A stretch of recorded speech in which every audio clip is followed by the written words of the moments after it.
Hello, fellas. How y'all doing? What's happening? Oh man, you know what time it is?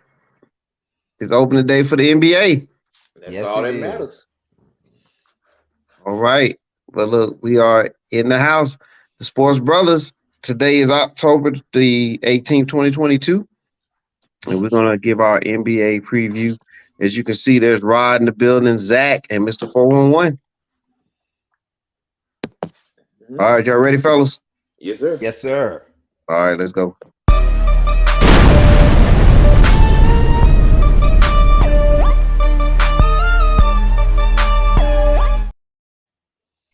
And we're back.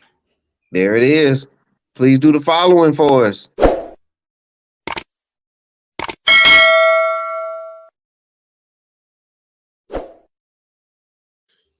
Never gets old. Not at all. Gentlemen, there you go. The big three right there. All right, we're the big three right now, though. Oh yeah, I've been All waiting right, on so this. let's kick this thing off, man. Just give your quick thoughts on just the upcoming season. Just your quick little thoughts right quick. This is going to be an exciting season, man. Both both conferences for the first time in a while. Both conferences are loaded. It's. I think one or two games going to separate probably 4 or 5, maybe even 6 slots. It's a lot of people that are just jammed up in the middle there. So it's gonna be really really interesting. I'm gonna echo what Rod said. Exciting season. Uh, I kind of believe there'll be more competitive balance, especially come playoff time. So it will be good for a lot of fan base. I don't see anyone that is, like the Bulls teams or whatever, Lakers or Celtics from the '80s that are just overwhelming favorites. So kind of like Golden State snuck up and won the title last year. We might have a surprise team that could do it this year. Yeah, man. I think y'all summed it up, man. I'm looking forward to it as always. Every time around this time of season starts getting dark a little early. It's close to when you have to wind the clock back an hour. Halloween coming up, and that's when that NBA is rolling for me. And basketball season in general. And yes, I'm looking forward to how this season will unfold.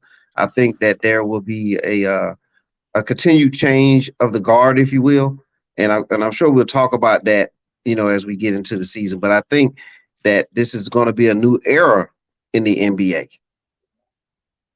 So, Oh yeah. all right. So with that said, gentlemen, let's jump into it. The NBA is back, and we'll just start with the Eastern Conference, and for no rhyme or reason, but we'll start with the East. What are some of the teams that you guys feel are going to be on the top half of the East? Okay. You want me to give you my? I can give you my top eight. You want me to give you my top eight, or you want just top four? What you want? You give us whatever you want. Okay. What I have, I got it written down. I got number one. I got the 76ers going to be number one. And this is not saying they're going to come out the East. This is Right, just what just I believe regular is going to season. be to the regular season. It'll be 76ers going to be one. I got the Bucks. I'm sorry. I got the Nets two. I got the Bucks three. I got the Heat four. I got the Celtics five. I got the Hawks six. I got the Bulls seven. I got the Cavs eight. All right, That's that's a pretty good strong list. right there. I'll go ahead and drop mine in there. The top four in the East, and that's what I'll roll with right now. I'm pretty confident in the Bucks, the 76ers, the Nets, and those are three that I'm really strong on. And I'm gonna go with Miami. I think Miami will be in that top four in the East. So I kind of did my list based on what I thought would shake out in the playoffs as far as the top four. So I have Bucks, Nets, Heat, and Hawks in some combination in the playoffs, making the semifinals. So that means that lets you know I think about some other teams, but we can go into, uh, I guess, in depth on that later on. And you did say Bucks, Nets, Heat, and Hawks, correct? I did. Okay. Okay. All right. All right, well, just going by what I see here, Rod and Zack, Rod and 4-1 have the Sixers in the top four, and that leaves you, Zack. You don't have the Sixers in the top four. What's going on there? You come on, you already know why, right? We don't even. I beat this I'm dead curious to horse know all why. the time. Joel Embiid, I can't count on him. Like he always gets injured. I have He to. does, but we can say these past 3 years he hasn't missed a significant amount of games to the point to where it costs you to fall drastically in the standings. Oh, You well, I you think he'll still in make that it. 50. I think he'll make the regular season. I'm going playoffs. Okay. Well, That yeah, something but will now the happen in playoffs is playoffs. a different thing. I mean, we can get into Well, who gonna he come out told me there. the top four, so I was kind of like basing Okay. it off of that. Okay. But that's it. Embiid. Okay. All right. Well, let's just go ahead and dive into a couple of those teams then. So, your thoughts on the Nets, guys? Brooklyn Nets. I Start went with you, Rob. I went back and forth with Brooklyn versus 76ers as my number one slot. I think Brooklyn's gonna have a bounce back year. I mean, there's no COVID. Hopefully, Kyrie keeps his head on straight, and nothing sets him off, and he decides he want to go on a 3-month break. But if he sticks to it and stick with the team, I mean, Brooklyn's gonna be amazing. I think that Ben Simmons is going to give them exactly what they need defensively, because he's going to give Kevin Durant a break to where he doesn't necessarily have to guard the other team's best wing. And he's going to take some of the ball handling duties away from Kyrie, so that frees Kyrie up to get back into that more of a 2-guard style of play, which he's better at, and he flourished next to LeBron doing. So, and I just think that in both cases, whether it's in Brooklyn as well in Philly, I think you got two guys that are just tired of the talk and tired of people doubting them. And I just think I think James Harden and Kevin Durant both are fed up with everybody just saying you ain't that guy and you ain't this and you ain't that. And I think both are on a mission to prove everybody wrong. So I'm looking for Kevin Durant and James Harden to really have bounce back years, which is scary for the league. We'll say you, Zack. Man, they're one of two teams that if they didn't have so much internal drama and their players kind of weren't just that you could really trust all of the players on the team, I picked them to go to the finals, and I might would pick them to go to the to win it all. I think they will have a good regular season. I think they're going to make it at least to the second round of the playoffs. And I wouldn't be shocked if they, like I said, did make the finals. I wouldn't be shocked if they won the title. I'm with Rod. Kyrie Irving wants his money. Like all of this Kyrie Irving stuff, I feel like it's kind of like Colin Kaepernick. It's for TV. It's for, to get clicks and all this other stuff. But now that it's come down to brass tacks and him getting that damn money, I won't be shocked if he plays 70 plus games and you don't have any issues out of him all year. Now, he get a 4 or 5 year deal next year that's guaranteed for like 200 plus million. Now all of a sudden he'll be back to the dude he is. But I expect him to. As I said, I'm gonna do like you, Mr. 4-1. You've been on them for a couple years. I like Ben Simmons with them. Like the shooting thing, I don't think will be a issue for them. I would just need to see it, but I would just give them. They should have a productive season, even with all of the stuff that's gone on. If they're like if Kyrie doesn't play, and I won't say 70 games but I'll go if he don't play 65 plus games, and if he has any attitude issues or anything like that, I will be totally shocked. I just don't see that happening. Ben Simmons got his stuff cleared up with the 76ers. I see him getting back to playing football, and I'm sorry, basketball. And Kevin Durant is Kevin Durant. I'm not ready to say Kevin, like even if Kevin Durant is taking a couple steps back, he should still be a all, third team all NBA type player. So they should be good to go. And Nash, they wouldn't listen to Nash any damn way. So who cares? It don't matter if they want. Like I'm just saying, they said that from the beginning. So it don't Yeah. change up nothing on that front. So they said it. Yep. I mean, they did. So they good to go. Yeah. We'll see. I feel good about the Nets. I think they're going to bounce back. There was a lot going on. It looks like they're heading into the season. At least they're heading into the season with their main players. You know, and I think that's could lead to a good start. Ben Simmons is going to be the key here. I think you know what you're going to get from Kyrie and Kevin Durant. I think that's pretty clear when they're on the floor. It's going to be up to Simmons to be that glue guy. And we'll talk about a glue guy when we start talking about the Western Conference. And that's the type of impact that, you know, like a Draymond Green has given the Warriors over the years. That's what we need to see from Simmons. And if we can see that on both ends of the court, I think they'll be in a nice position later on, late in the season. For me, the Bucks, man, I know I'm trying to glance at our list here, and I think we all three of us have the Bucks in the top half of the East. So we all still feel like they're an elite team.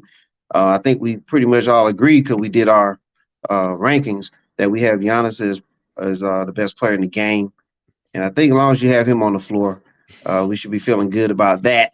Correct. He's one of the best. I got that yellow boy out west, number one. But go ahead. Well, okay, but I you know, we're gonna go with what we got. But also Middleton's gonna miss some time. It's not gonna be the whole season. And as long as it's not for a, you know, extended period of time, you know, like half a season or something like that, I think they'll be fine. They have enough role players, and Giannis can definitely, he makes up for a lot of things. So I think we all feel good about the Bucks. 76ers. I really think Harden's gonna bounce back. I think he's gonna fall into a role.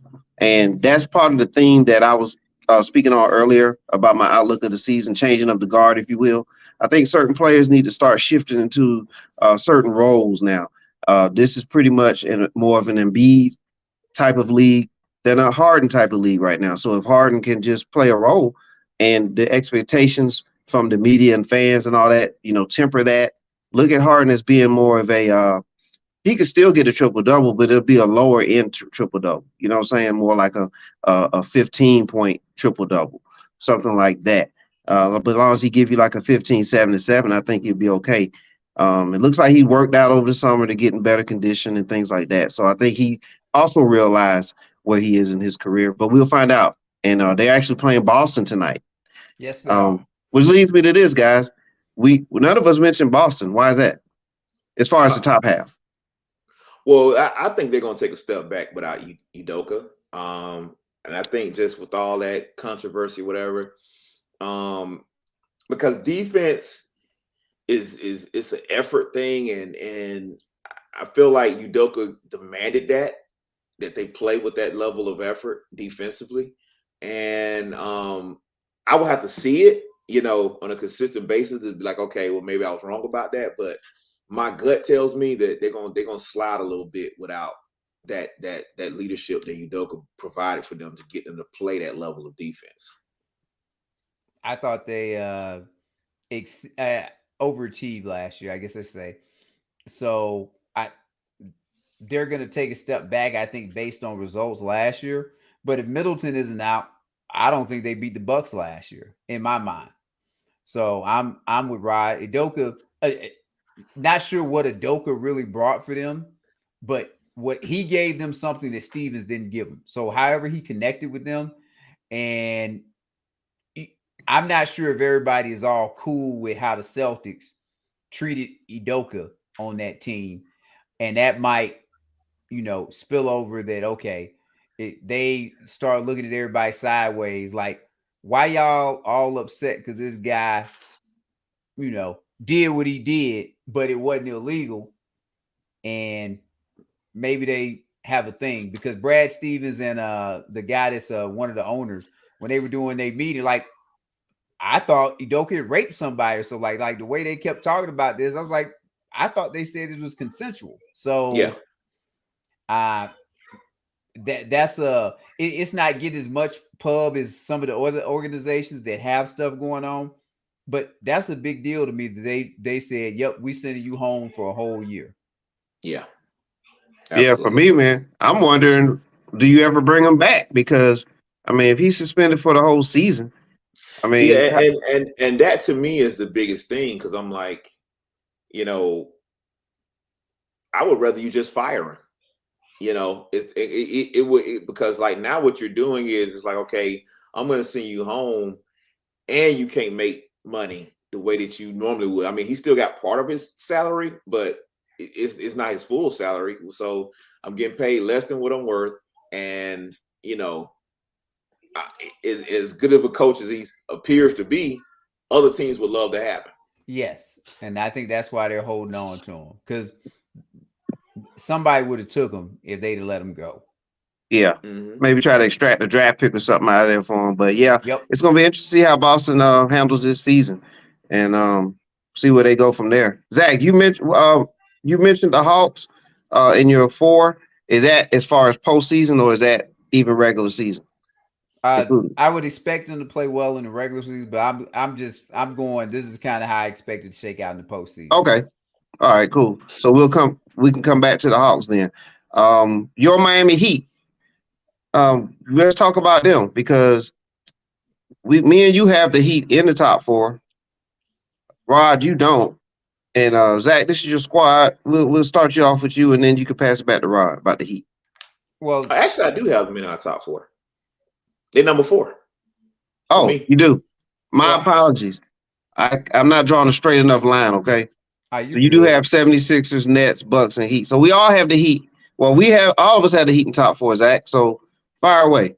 Well, they should. They're one of those teams. They're kind of nuts and bolts. You would think that their players are going to show up during the regular season, and they should end up in the top 4 in the as said in the regular season. Now, once you get to the postseason, uh, it's going to be a matter of how good Jimmy Butler will be, and I think how much better Tyler Hero is. Hero is going to be a liability defensively. I'm not sure when that will change. Trade bait.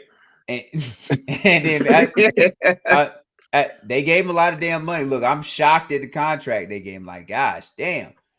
So I don't think he's that type of player. And Bam, I'll add, is Bam going to be any good? And I guess if you want to add even Kyle Lowry, supposedly Lowry got in shape. I never understand about these guys. They're making all the money they make. They're professional as they are, and they come in not in shape or ready to go. Or you would think that you wouldn't have that issue with those guys, but I guess that's human nature. You only get in shape on contract years.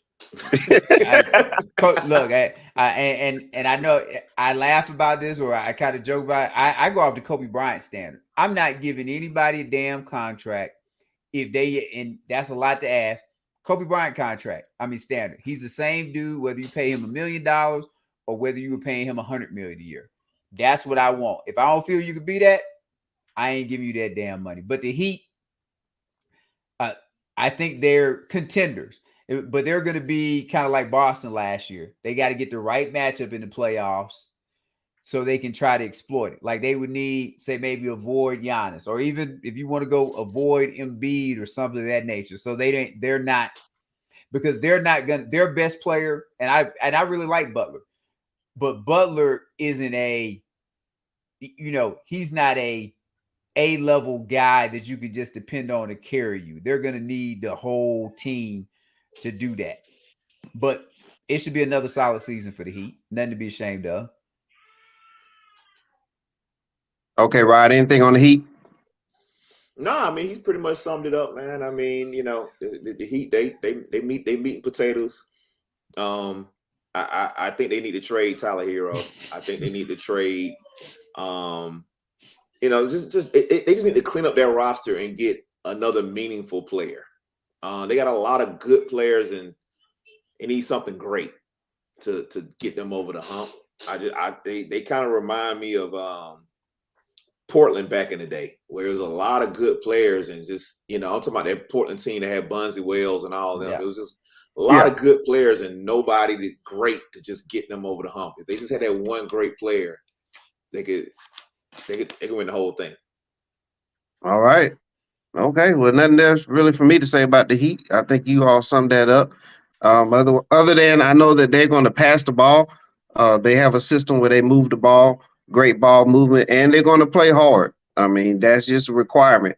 You can't join the Heat unless you do those things. So, well, can Bam not be so damn soft? Well, we'll find out, and maybe he'll help out at the 5 this year. We'll see what they do as the league continues to play smaller ball. All right, we talked about the East. Any other teams maybe at the bottom half there? How you guys feel about a Charlotte or and I think Cleveland is a team we need to mention. Yes. So what about the Cavs? I got Cavs. The Cavs are a wild card for me. I got them 8.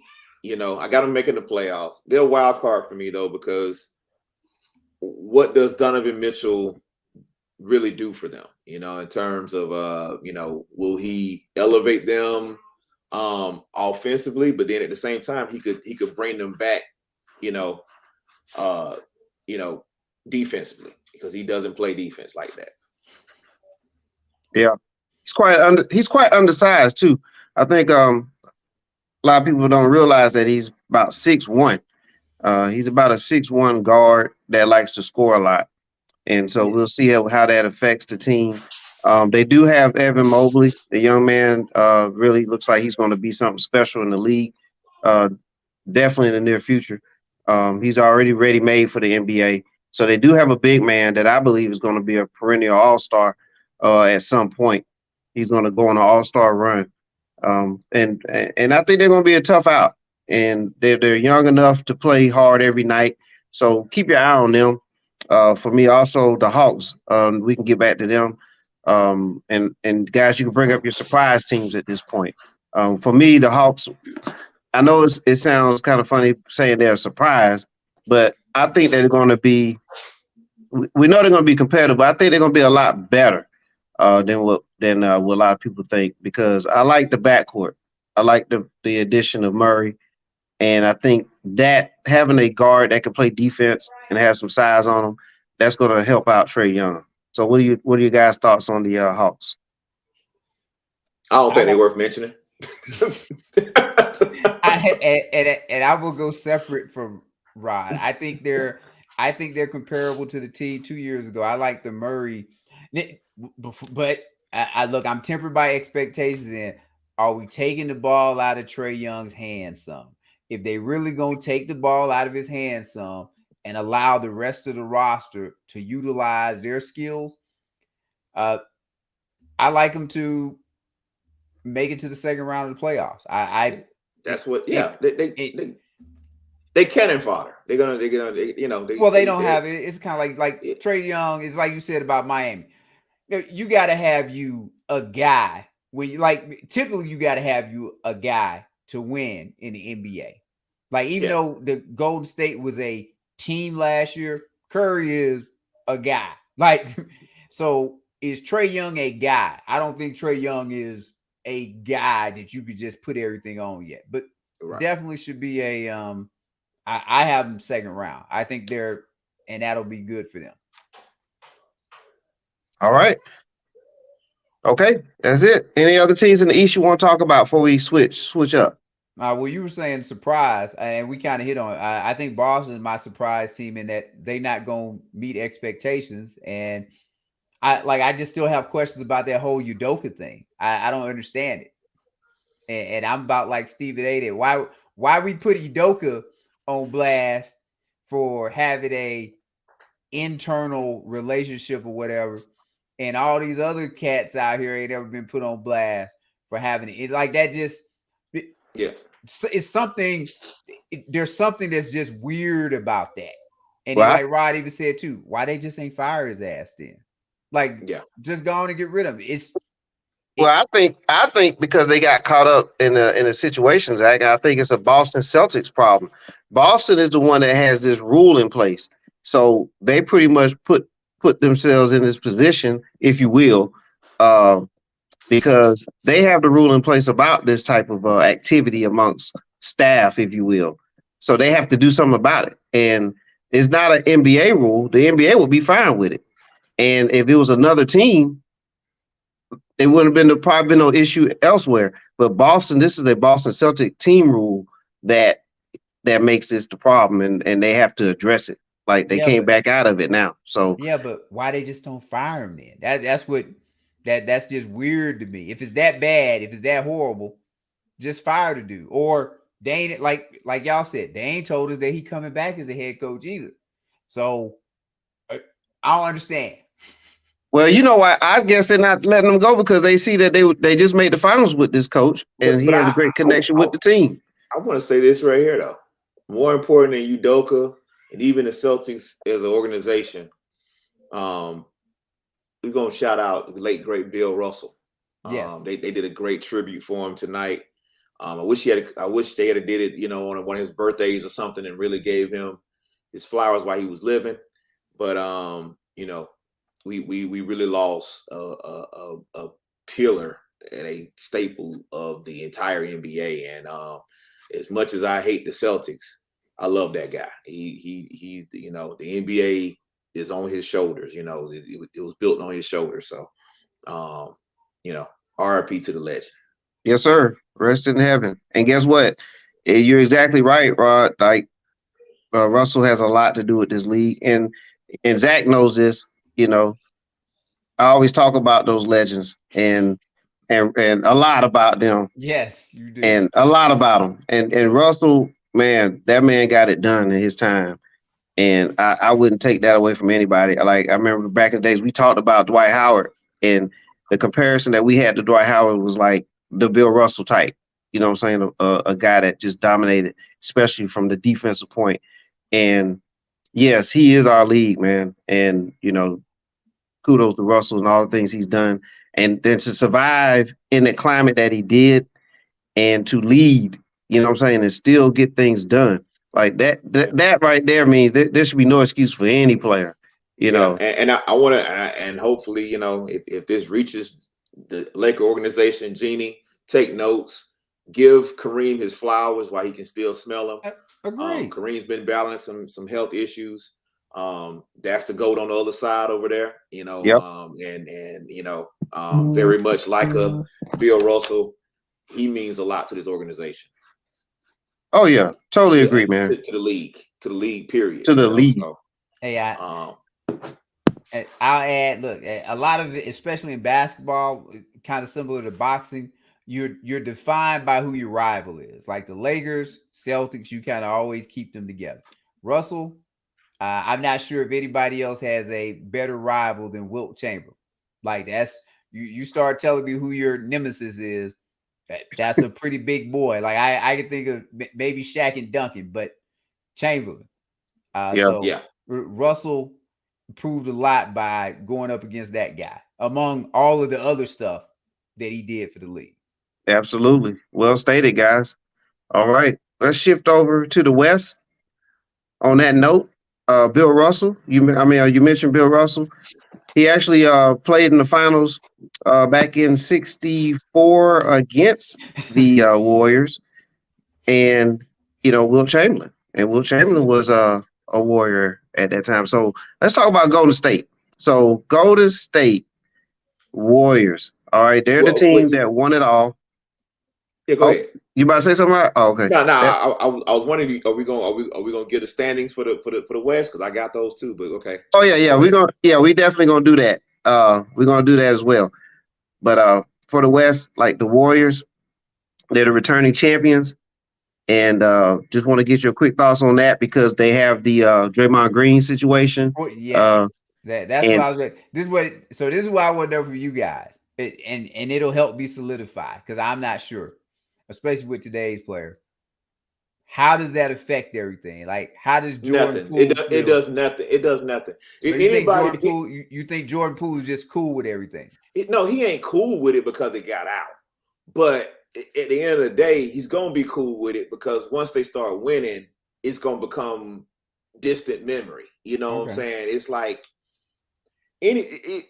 the people that are overreacting to this, you can tell they never played organized anything because fights happen every day in practice all the way down to middle school. Like, it's just part of it. Guys gonna get into it. You know, emotions are high when you competitive like that. People gonna throw blows, and you know, really the tragedy in all of this is somebody leaked the video. You know, and it could be. Yeah, I wonder who leaked the video. It could very well be the Warriors because they don't want to play. They don't want to pay Draymond Green. You know, and so let me put this graphic back up. Yeah, you know. I mean, you know, it could be Jordan Poole. It could be whatever. But you know, regardless, you know, I don't think it's going to be a problem. I think that once they get to playing real basketball, they play tonight. I think that's going to be water under the bridge, man. They got guys fight all the time in practice. This is nothing new. Well, I agree with you that there's fights, you know, a ton of times throughout seasons and practices and amongst teams. My only thing about this one is, you know, he knocked them out, you know, like on Friday. And it was, in my opinion, you know, it was unnecessary because, you know, that type of swing on a teammate, I don't think that's what you expect. Now, okay, you go into the basket, you get fouled hard, we get into something, but this seemed like this felt like something was brewing. And whatever that is, maybe one day it'll all come out. But I do agree, winning, it can cure a lot of things. So if the Golden State Warriors can come out and start winning games, I think a lot of it's going to really fall on Klay Thompson. Klay Thompson has missed 2 prior seasons, and then he's working his way back into this season. I don't think we saw the real Klay last season. Well, Klay so it depends on what type of Klay we see this year, or what type of Jordan Poole we see this year. Is Jordan Poole going to be the new Klay, and Klay going to step back, going back to that theme of, you know, transitioning in this league? So that's where I'm at with it, and also to see what the young guys are going to do, the Kumingas and the Wisemans and all that. Anything, Zach, on the Warriors? Was the punch over money? Nah, I don't think it. It felt like it. I think it's just it's trash talk. You know, Draymond Green got in his face to try to punk him. You know, he pushed him. Draymond Green overreacted. Probably because with whatever Jordan Poole was saying to him, he was already hot about it. The fact that you walked from a side of the court, Jordan Poole was giving it to him, talking trash. That's he walked over there. Yeah, he walked over there. Jordan Poole, like, you know, man, whatever, triple single, whatever. You know what I'm saying? Yeah, that's why I'm about to get in 140. You wouldn't even play. As long as it ain't about money, and it, like what Rod said, it's just one of those normal, regular fights or whatever, then I'm with everything. It's cool. Even if it's about money, let me tell you how quick it can switch. Yesterday, Anthony Davis said, "We gonna ruin their ring ceremony." Draymond Green, y'all heard that mother effer say he gonna ruin our ring ceremony? We did this. We gonna show that tonight. That right there alone will get a team back focused on what you need to do. It's just that quick, man. Yeah. Like that, and then make it so bad if you watch the preseason games, Jordan Poole balling. Jordan Poole finna be a spectacle. Well, so, they paid him like he's gonna be. They sure did. I think they paid him too much. I didn't think he should get more than Wiggins, but they see him every day at practice, so they got an idea. Yeah. Yeah, because they could have let him go. He could have landed in Sacramento or somewhere like that. And they did not let it happen. Oh, they wouldn't let him go. Yeah. That they wouldn't do. Yeah. So he was restricted. He was gonna get. He could have signed wherever, and it was gonna get matched. Yeah. Yeah. Okay, Rod. So give us your West. Okay, my West. I'm going number 1, Warriors. Number 2, Clippers. Number 3, Memphis. Number 4, I got the Suns. Number 5, I got the Nuggets. Number 6, I got the Pelicans. Number 7, I got the Timberwolves. Number 8, I got the Mavericks. Oh, all right. Notice who I omitted. I already know. Okay. Denver. No, difference there. I know. I know. I know who you omitted. What say you, Zach? Well, once again, this is how I feel like it'll be once we go to the second round. But I got That's the fine. Warriors, Clippers, Grizzlies, and Timberwolves. Okay. So I felt mostly good about mine where Rob rattled off the Clippers and Grizzlies. I was like, okay, he sees that. Timberwolves, I'm putting in that Rudy Gobert effect that he's gonna give them something they don't have. And that's defense. Well, And I think that you hope it. Yeah, well, I mean, that's the one thing Rudy going to bring you, no matter what, is defense. Multi-time defensive player of the year. And I'll tell you something else that Rudy gives you. If you look at a lot of his team records, is around that 50+ win total, even in a place like Utah. So this is a similar type of situation, Minnesota.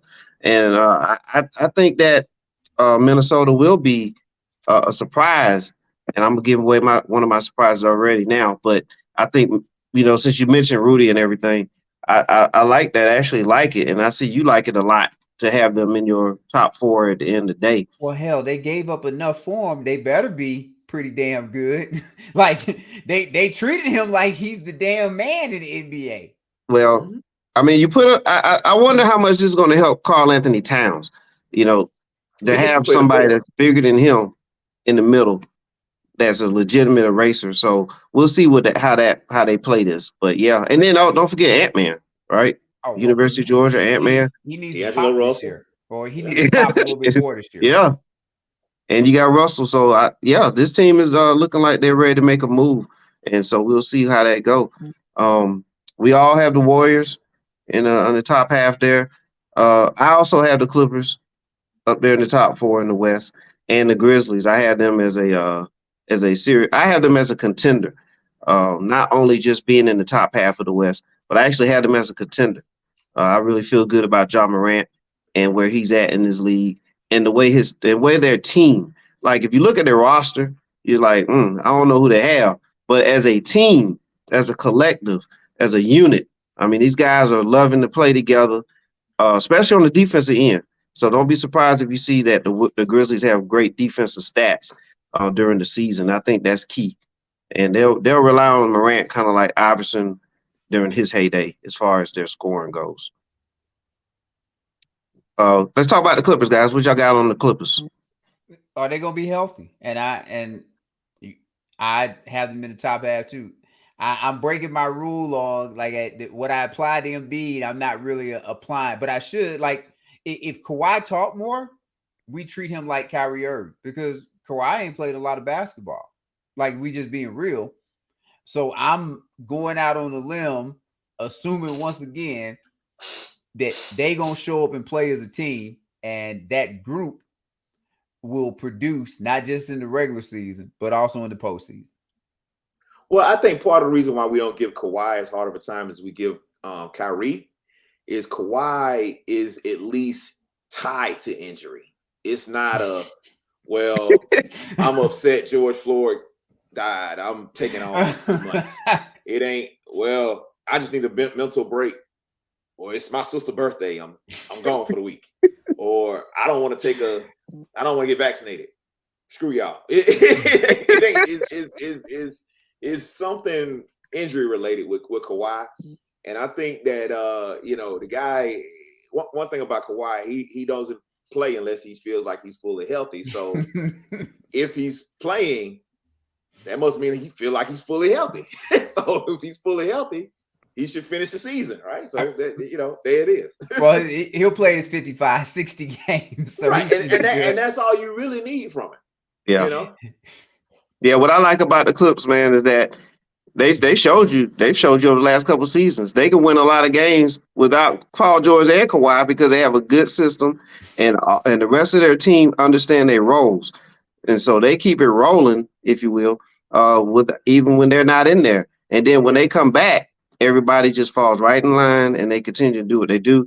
And when Paul George and Kawhi are out there, they're two excellent defensive wing players as well. and they also have good mid-range game. They both have a clean offensive game, and so when you have that, you're cooking. So Clippers are going to be they should be an issue. Again, it all falls back to injuries, and we'll see where that go. And let's not forget, Paul George from time to time will pop up as an MVP candidate throughout a season. So that's how good he is too. So yeah, they're definitely a formidable team, a team you need to watch out for. Here's a team here, the Nuggets, right? I know we had our difference of opinions on the Joker and things, but he's getting one of his friends back, as you can see here with this hug. Two of them. Yeah, he's getting two of them back. And this one right here, Murray, not sure how healthy he is. But yes, we all agree the Nuggets will be in the postseason. They will be a team that's going to win a lot of games. But does anybody have them going past the second round, though? I don't as of yet, but no. If they're healthy, I mean, if Murray comes back playing well, and then Porter, I mean, sure, they would have a chance, kind of like they did in the bubble. But they gotta. I'm probably more concerned about Porter than I am Murray, because Porter has had that back injury, that back thing for a while. Right. Yeah, I got them getting beat either by one of the top teams or one of my surprise team. We're gonna get into my surprise team. Okay. Very good. Very good. All right, Phoenix Suns, guys. We need to talk about them real quick. This is a team that was in the finals, and then they was on track to go back to the finals. They had the best record in the league last season, regular season wise. Fell apart second round. But Rod, I think, let me see. Yeah, you have them in the top four in the West. Yeah. So let's just talk about Phoenix real quick. I think because of the fact they've been to the finals, because of the fact they had the best record, it's pretty much the same team. I think that if Monty Williams is plays his cards right, he can put all the blame on ownership for not giving DeAndre Ayton his money. And his owner is on the way out the door. Hey, he's stingy. He's a racist. He wanted to do all this stuff, man. It wasn't me, man. I'm your coach, man. I'm your guy. I love you. If it was up to me, I would have paid you as much as you wanted, man. But that's on the owner. He gone now. But right now, you here. We love you. Let's play ball. I think Chris Paul gonna reinforce that. And I think that once they get rolling, they're gonna be rolling, and that's just that. I think I like the fact that they bringing on. God, I can't think of my guy's name. He's starting now. He was coming off the bench. Johnson. Is it Cam Johnson? Cam Johnson, yes. I'm glad my man Johnson started now. I think, as he continues to develop, I think he's gonna help them.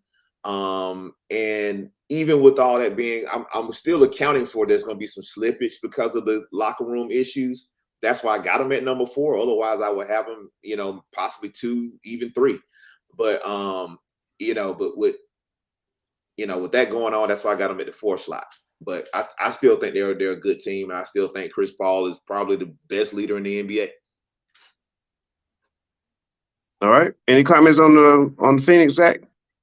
I think their window closed. They missed it. We talked about the Rob brought up Portland earlier. That team, and basically when they lost that 16-point lead or whatever it was in the fourth quarter to the Lakers, that was their championship.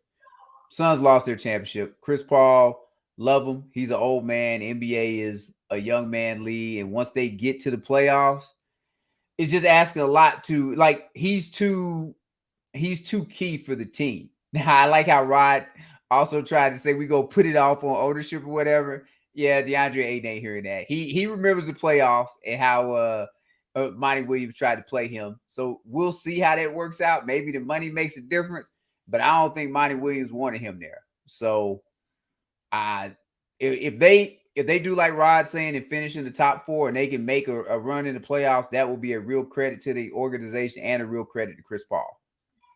Yeah. I mean, again, I just want to caveat to the listeners that Zack is talking playoffs. I'm talking regular season. We're gonna do our playoffs when we get to the playoffs. But I'm doing regular season. We're gonna get there quickly here because I'm gonna bunch in a couple teams here that we didn't mention yet, and that's the Pelicans and the return to Damian Lillard with Portland. So what's your thoughts on those teams? real quick I'm just gonna blow past Portland. Portland is in the Victor sweepstakes, and you know they just need to really, you know, if I was Dame Lillard, I'd sit out another year, sit out another year, and pray that ping pong ball fall the right way. Because if you get Victor, all that suffering in Portland might have paid off. And I'm talking. I can't pronounce his nickname. That's what I'm saying. I mean his last. That's name. all right. It's okay. Look, I can't either. Yeah, Wibbenwana. Well, yeah, whatever his name is. But yeah, we gotta come up with a nickname for that boy. But is he really gonna be a difference maker? He's 7'4". He's 7'4" and move like Tracy McGrady. Well, yeah, we definitely gonna get into that one real quick too. We're gonna get into that in a second. Yeah, but back to the Pelicans. The Pelicans, that's my surprise team. That's my dark horse. I think they're gonna give somebody a fit in the playoffs, and I just don't know where they're gonna be in terms of the standing, because you know it really depends on the health of Zion. If Zion's healthy, you know, all year, they could be a 4 seed. I factor in he's gonna miss some games, so I'm like, I'll factor that in too. That's why I dropped them down a little bit, but I think Brandon Ingram's gonna take that next step. He won't, by the end of this season, he won't be a household name, but he'll be a barbershop name. His name will be in every barbershop by the end of the season. And I think he put the real basketball fans on notice in the playoffs last year. I think the rest of the world, you know, the rest of the more casual fans are gonna start hearing his name ring out a little bit more. And you know, I really like the Pelicans team. I think, you know, I don't think anybody would want to see them in the playoffs if fully healthy. Well, I'm gonna say this. In Portland, watch out for Anthony Simons. Watch out for him to break out and play alongside Lillard. If you think about CJ McCollum and Lillard, how well they play together. Simons, I think he's ready to take another step. But again, that he's not a big guy, so I think that's where they need to, as you said, get into the sweepstakes there. With New Orleans, they're gonna be a fun team to watch all season, and especially games in New Orleans, and that's gonna be fun. Watch out for Jose Alvarado as he does his Grand Theft Alvarado move, trying to steal the ball from people, you know, lurking, and so that'll be fun to watch. But I'm gonna pass over to you, Zach. It's probably pretty simple with the Pelicans. Outside of Rod hitting on you know, the key players, but really is Zion. How many games, you know, what's the over under how many games he's gonna play? If he plays, to go along with the other two individuals they have that could be definitely those two guys could be all-stars. And I guess you'll throw Zion in there if he shows up. They got a chance to make some noise in the playoffs. As far as Portland is like the couple. They've been married so long, them and Lillard, and they just wait for the kids to graduate. They like, I don't know what they waiting on. They ain't winning the damn championship. Like, and I'm not even sure they're gonna have much playoff success. So they're not making the playoffs. Well, that's what I'm saying. They need to just, what are they waiting on? And they paying him about $60 million now. Like, just go on and call it. All right. Well, speaking of not making the playoffs, what about the Lakers? Hey, I'm gonna let y'all have that one.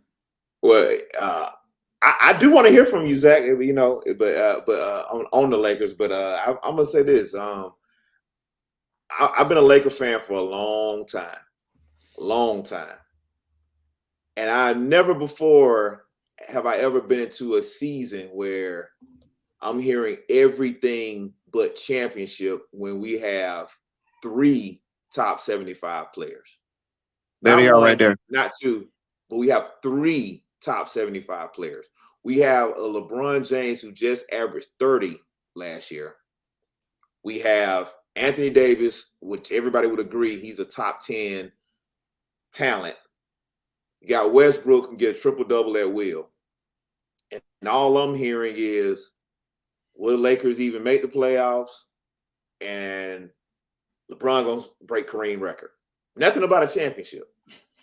And I'm looking at a roster that has 5 point guards, no wing player outside of LeBron, a rookie head coach, and locker room issues, and a star player that winning isn't the top priority anymore.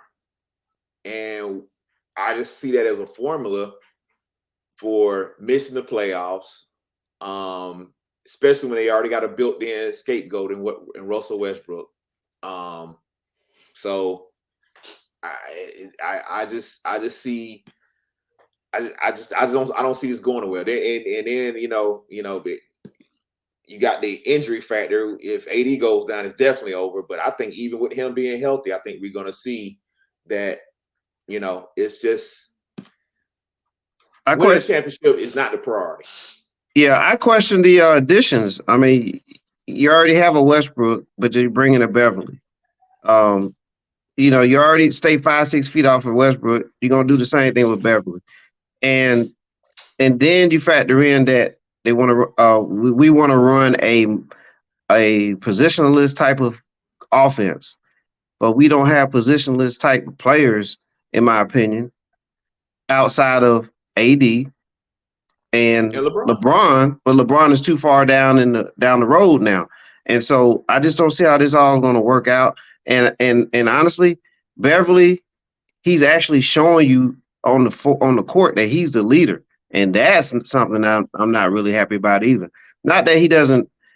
That's not good for him and what he does, but this team needs one of like LeBron or AD to be initiating huddles and things like that. Not Beverly, and that's what I'm seeing, and I'm just not sold on the Lakers this year.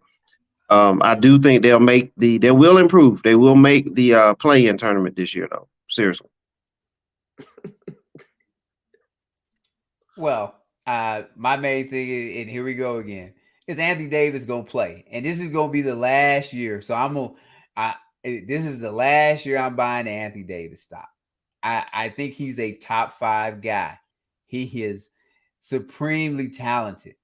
I don't know what has happened since he got with the Lakers after that first year. He was the best player on the championship team.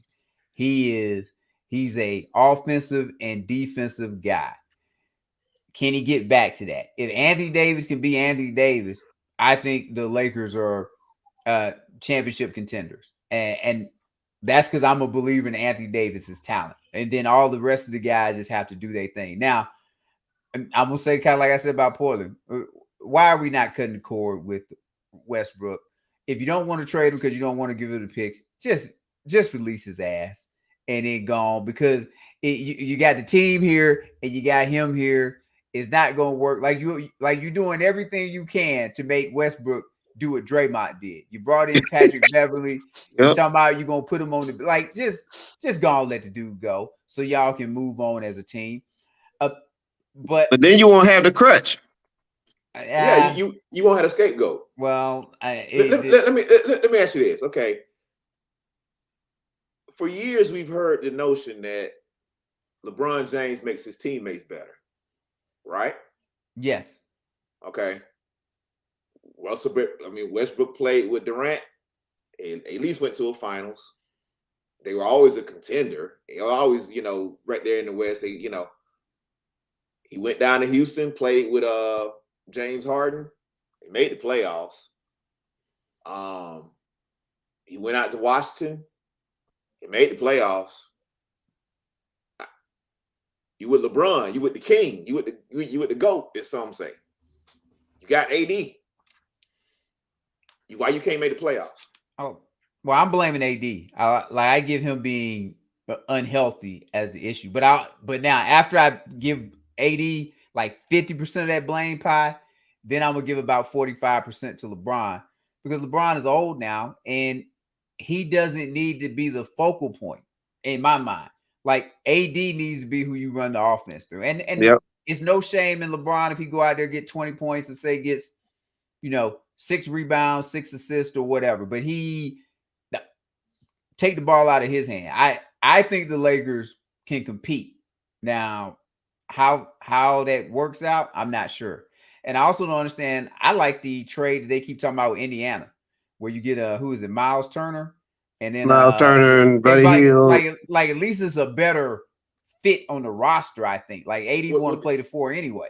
This is why I'm saying this. It's a bad, very bad, very, very bad move to do that, because I am a Laker fan. And so you're talking about those picks, 2025, 2027 pick. Okay. So you got to picture a Laker team that's probably not going to have LeBron, probably not going to have Anthony Davis, which means we're going to be a lottery team. Indiana's asking for unprotected picks. Well, we're going to really need those picks to rebuild when LeBron's gone. Now, LeBron has done this to every franchise he's ever been to. He have them trade all your picks, have you trade all your young assets, and then when he decides he wants to leave, he leaves the cupboards bare. Jenny said, to hell with that. We're not doing that. When you retire, we're going to start our rebuilding process the right way. And I've given you everything you asked for. Damn it, you got 2 top 75 players. You got Westbrook and AD. Let me put it to you like this right here. And I hate to do the Kobe LeBron thing. Now let me just stop lying. I love to do it.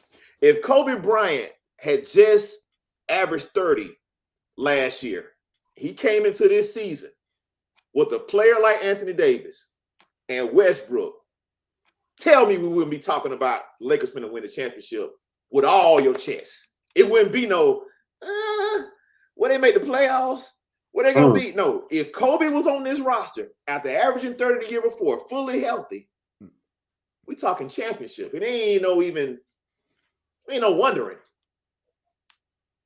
That's the difference. Well, they have 2 different mentalities in a sense. One's a killer winning mentality. The other guy plays for stats. Well, I'm not gonna go killer the mentality. What I will say is, as I said earlier, Kobe Bryant is the guy that you want in your organization because he's focused on his goals line up with the organizational goals. LeBron's goals line up with LeBron's goals. Yeah, that makes sense. Like LeBron ain't necessarily thinking about basketball championships and all that. He's thinking about owning a team in Vegas or playing with his son or manipulating the media and manipulating stupid people like Shannon Sharp and Nick Wright and like, ooh, look at his stats. I'm like, but he losing. I agree. Like you either get it. Like I don't care about empty stats if you don't win. So I'll be watching tonight to see. But I'm gonna put it on Anthony Davis. They paid Anthony Davis to be the guy.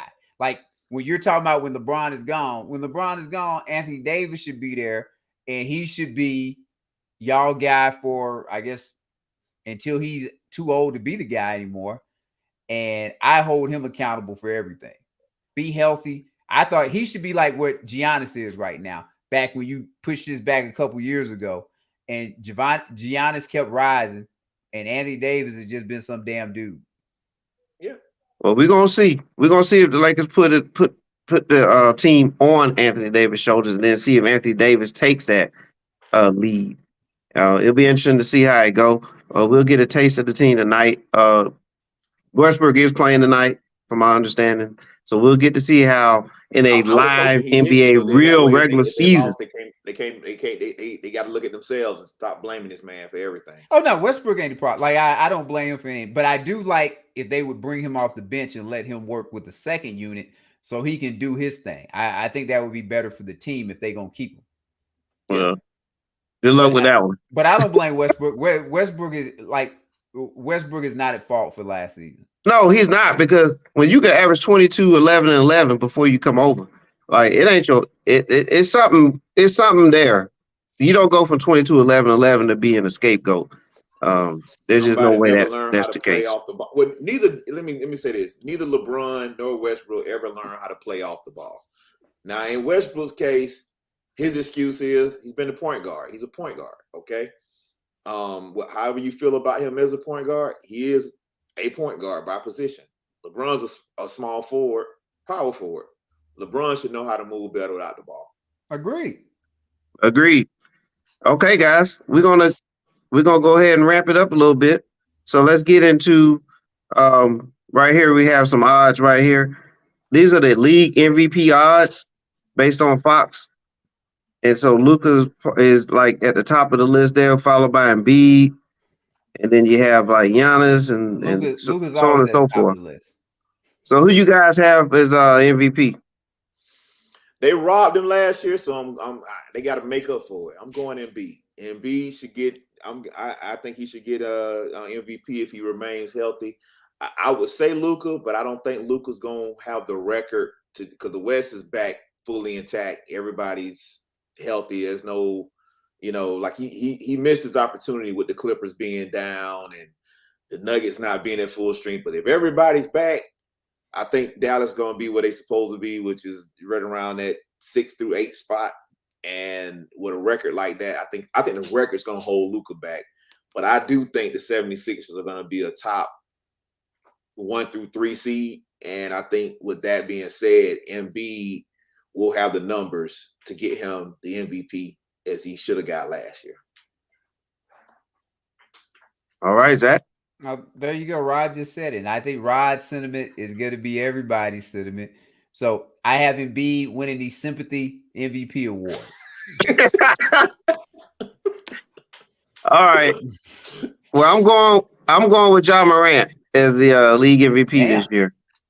I think that's what's going to happen. I think he's going to have monster numbers. I think in the Western Conference, if they can get the 1 seed in the West, I think the fact that they say, "Oh man, in this conference," and they're the number 1 seed with the Warriors and with the Clippers and all that, and the Joker back-to-back MVPs, like you coming out of that conference and you're the 1 seed, plus he's gonna have the stats to go with it.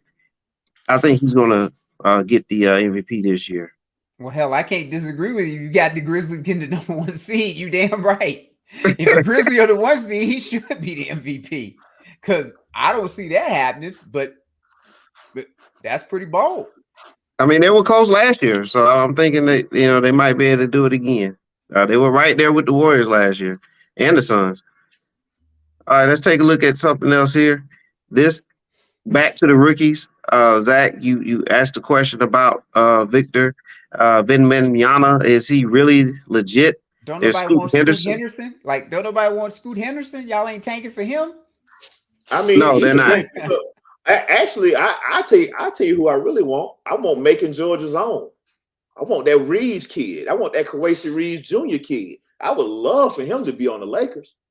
So, I mean, if we can't get Victor, I want that kid out our backyard. Did you say can't get Victor?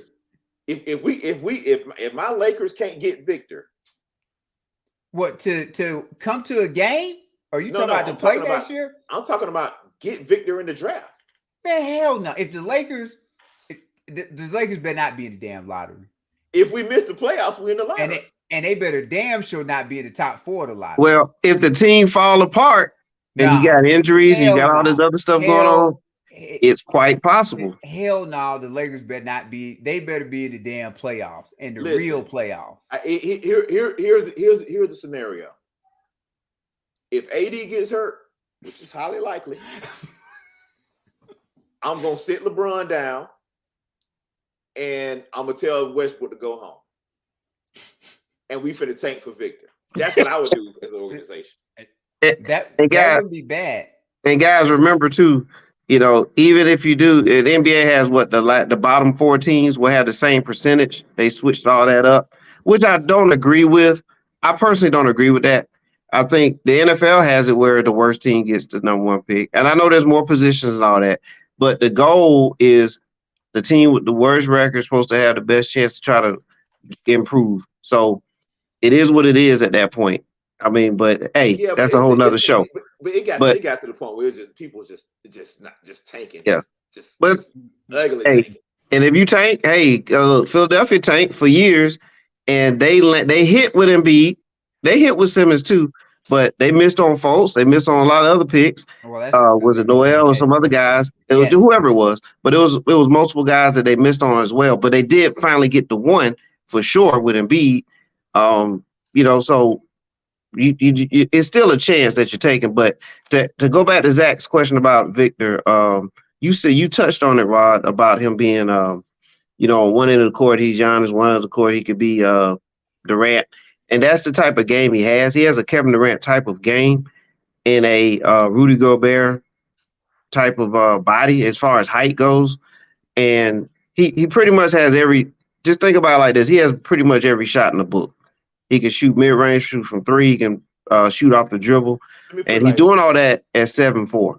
So just imagine when he finally does get a little weight on him down the line. Like, this guy's pretty much he's pretty much a creative player, if you will. And let me put it like this right here for you. You talking about, he has broad shoulders, so he's gonna be able to put on weight. Like, he's not like Chet Holmgren, where he's all narrow. Like, if you put any more weight on him, he's gonna fall apart. Like, he look like his frame, like it can handle a little more weight.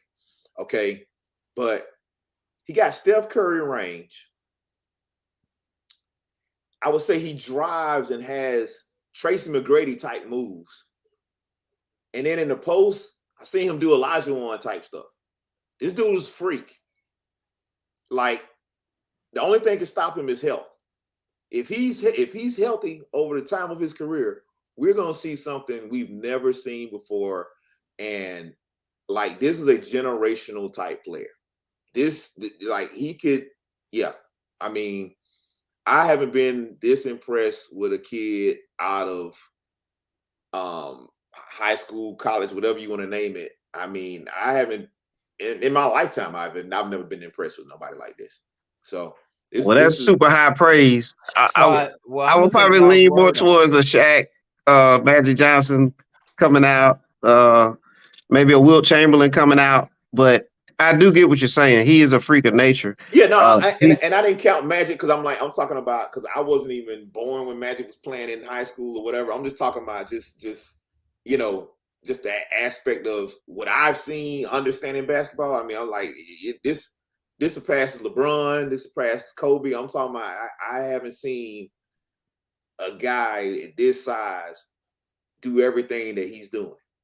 Right. At that size.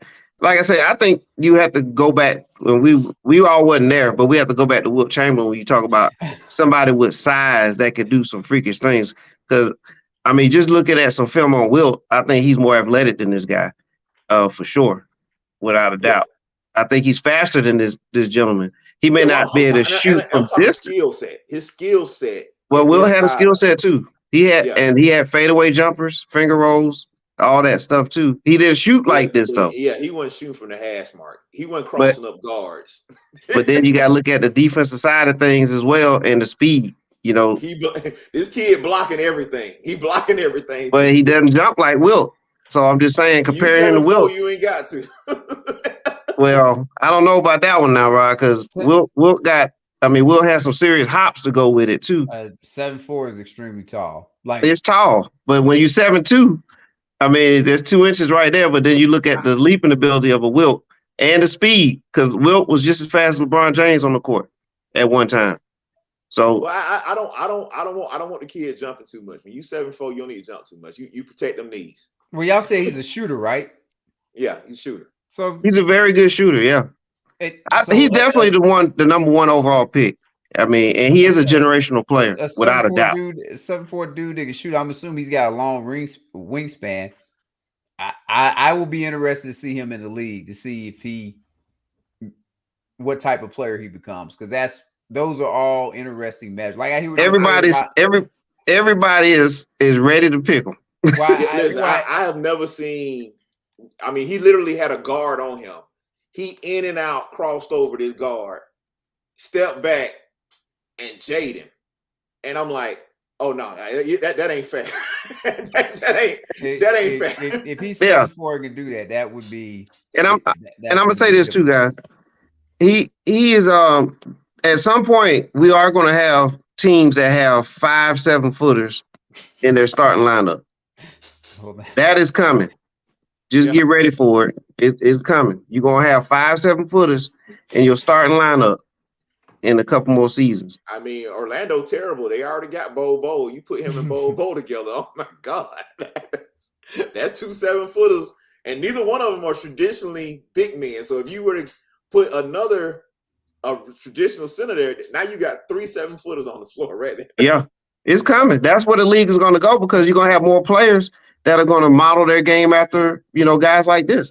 And I'm glad you mentioned Bo, because he's basically a poor man version of a Victor. You know what I'm saying? Like, Bo shoots threes. He runs out, catch and shoots from deep, and dribbles the ball, and passes, do all that stuff. So, I mean, that's what the league is going to end up being at some point. Yeah. And then everybody be talking about how small everybody was in 2015 to 2022. You know that they're going to start doing that type of thing. Like, man, everybody under 7 foot. But yeah, so yeah, Victor is the man. Does anybody? I guess we all agree that he's going to be the number 1 pick without a doubt. I have to go off of y'all, but if you're telling me a dude that's 7'4" can do all of this, then most definitely. Yeah, he can do it. Teams should tank for him if you ain't a true championship contender this year. Absolutely. My bad. Had another graphic up there. You're all good. So we talked about MVP, talked about the rookies. Let's jump into the teams that's going to make it to the finals. Who do you all have making it to the finals? I'm going Warriors, Nets. Wow, that's a good finals too. Bucks, Clippers, and this is probably going to be a thing for me for a while. Until Giannis shows me something different. He's the only guy in the NBA I think is a franchise player when you say franchise. And I'm just going to have faith in him, though it will help if Middleton. You keep disrespecting that yellow boy. I'm not disrespecting him. I mean, I love Steph Curry. All he did was win a championship last year with no time. He does love Steph. I've heard him. Steph Curry is absolutely awesome. But I like to look at your teammates, your resource. He has better teammates than Giannis has. Does he? Yes. I mean, like, let me add, let's talk about it real quick. Clay wasn't 100% last year. Okay, Draymond Green, he was barely playable. Okay, Wiggins was a cast off. You know, Wiggins was very good last year. Like he played good, but yes. I'm just saying. But great players elevate good players. That's what I'm crediting that to Steph because Wiggins, they were talking about, you know, what are we gonna do with this guy? Like he was bouncing all over the league, and you know, Minnesota didn't want him, and LeBron got him traded immediately. I mean, you know, get with Curry, all of a sudden now he's this valuable guy. Okay, all right. Then you got Poole, Poole's a developing player, you know, young guy. Like, it wasn't like he was on anybody's radar. I mean, you know, we talk about players making people better, but Curry, when you can shoot from the hash mark and stuff like that, like, that's room for you to operate, everybody. And Curry is not ball dominant, which allows everybody to play their games. He's just kind of, you know, like, Curry doesn't have this juggernaut of a team. I don't see a bunch of first ballot Hall of Famers on that team outside of Clay and Draymond, and they had subpar years. And he won a championship. Who's the Hall of Famers on the Bucks team? Oh yeah, I mean, like as Giannis say, "Hey, don't worry, Drew. I know you've been this. I'm gonna drag you with me to the finals. Don't worry, we gonna make you into a player." Yeah, Chris Middleton and Drew Holiday are going into the Hall of Fame because of Giannis. But I can say the same thing for Draymond Green and Clay. They're going into the Hall of Fame because they played. You with mean Curry. Going to visit? Because they not going to get enshrined. Oh, yes, no. Chris Middleton and Drew, if they win another championship, Chris Middleton and Drew Holiday gonna go into the Hall of Fame. That would be ridiculous. But I mean. I dare you to go look at Tim Hardaway numbers who going into the Hall of Fame and Drew Holiday numbers. And we go and let's give Drew Holiday 2 championships. Oh, he going in. And Chris Middleton better than both of them. So, I mean, like, what we talking about? And you talking about Tim Hardaway Sr., not Tim Hardaway Jr., right? Tim Hardaway Sr. And you think Middleton is better than Tim Hardaway Sr.? Absolutely.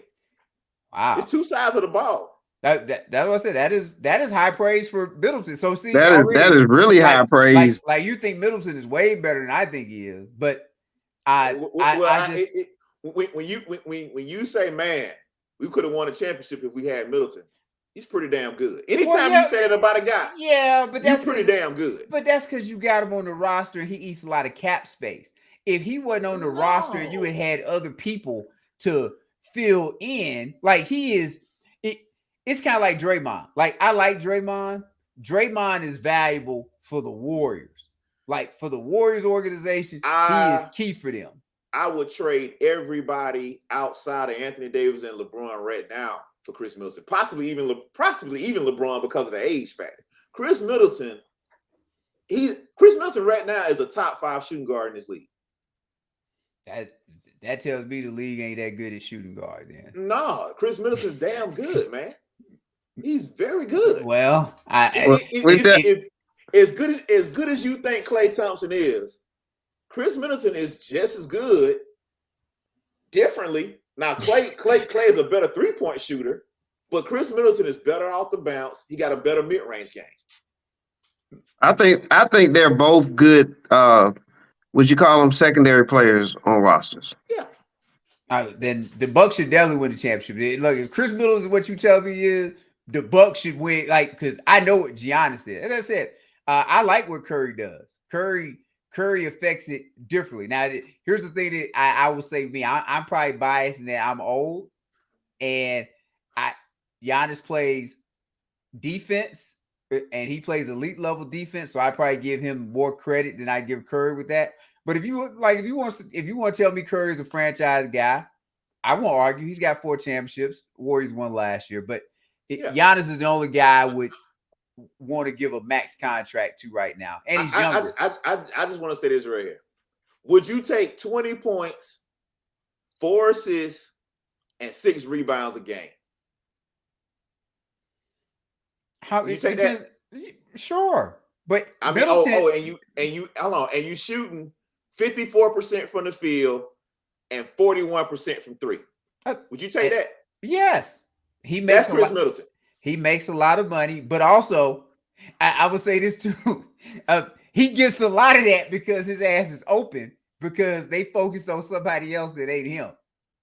But all I'm saying is, when it come down to it, Chris Middleton, the closer on that team, that's why they lost that game, because he's the closer.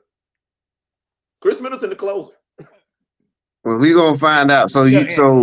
Hey, I heard Kyrie was a closer. Kyrie ain't closed a damn thing since he ain't been with LeBron. So I guess it's good to be a closer, but you need to have a starter to be a closer. All right. So let's get our finals in here now. I mean our East and West matchups. Well, I got Bucks Clippers. I'm gonna believe in what y'all have told me about Kawhi Leonard. I'm gonna look past health and everything. And I'm gonna give the. So you believe it? No, but I'm just gonna. They have the roster, and they should break through. Warriors Nets. All right. That actually probably feels more likely than mine, only because I gotta trust Kawhi Leonard's gonna play basketball this year. And then a fingernail ain't gonna stop him from. Oh, I hurt my fingernail. Can't play today, y'all. I'm going Bucks Grizzlies. You really all out on the Grizzlies, ain't you? Yeah, I'm going Bucks Grizzlies, and I'm not taking the Grizzlies because I think they can run through every team if everything's in place. But we talked about it earlier. Sometimes things fall in place, and if a couple things can fall their way. We know that there's teams that have potential injuries that can happen and things like that. I think the Grizzlies don't really, outside of one player getting injured, I think they can keep moving. So long as Morant's healthy, I think that team is going to be the team that they are. So I'm going to go with the Grizzlies, and I'm going to go with the Nets. I think the Nets, as much as I want to go with the Bucks, I'm gonna go ahead and go with the Nets. No, I can see why. Look, the Nets, them three dudes, if you just look at basketball, them 3 dudes can play basketball. So them 3 dudes are better than the Bucks 3 dudes when you spread it out. Yeah. But I do, it was tough for me to think to not pick the Bucks, but I'm gonna go with the Nets. I think if they have everything in place, and that's what I'm banking on, that they will be tough to guard, and it won't be easy by no means. But they do have Durant. So if you want anybody to go up against a team that has Giannis on it, you want it to be Durant. And Hell, he they kind of got gave us Simmons.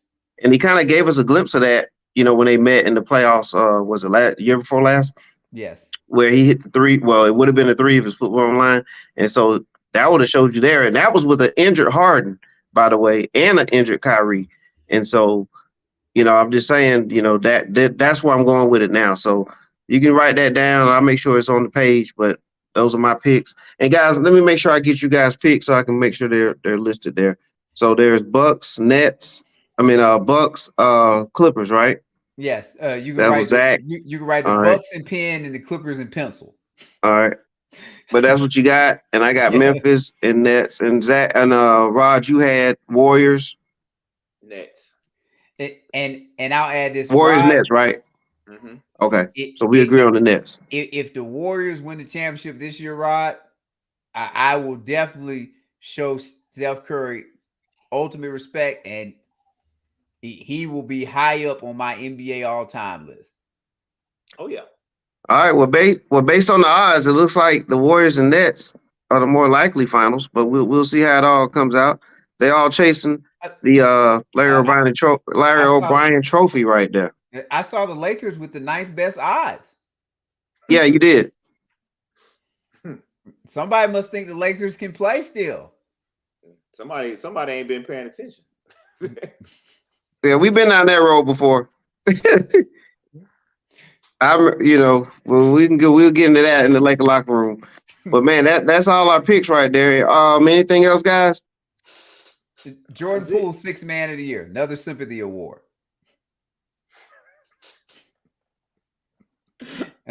Jordan Poole is gonna get all the sympathy this year. He was already getting the ladies. You had the contract, now he gonna get Russell all Westbrook, of the ladies. 6th man of the year. Book it. You know what? Rod? That would actually be if Russ was really focused. That would be great for the Lakers. Like I would love to see that. It would. I can tell y'all now that ain't happening. Now on this team, he ain't gonna be a 6th man on the Lakers. I hope he accepts that role. I really do. I don't. Yeah. No, it's not a problem with him accepting the role. It's other things. It's other things. People get tired of getting blamed, but I don't want to. I digress. I'll be interested to hear y'all in the Laker locker room talk about this stuff. Yeah. All right. You mentioned 6th man of the year there. I'm gonna go rookie of the year, Orlando Magic, Pinchero. He should be rookie of the year. So I'll throw that one out there. Defensive player of the year, Rudy Gobert. He better be. Look, Rudy Gobert better be defensive player of the year. He better be leader. He better be. Look, he need to be doing what Patrick Beverley doing for the Lakers because they invested fully in Gobert in Minnesota. All right, gentlemen. All right. Everybody's done? I'm good. Let's get it. Can't wait to get back here to talk about how well the Lakers are doing when Anthony Davis comes out and he's a MVP candidate. I'm sure we'll be back for the quarter poll, guys. Oh, yeah. All right. Thank everybody for watching. Have a good night. Go Lakers tonight.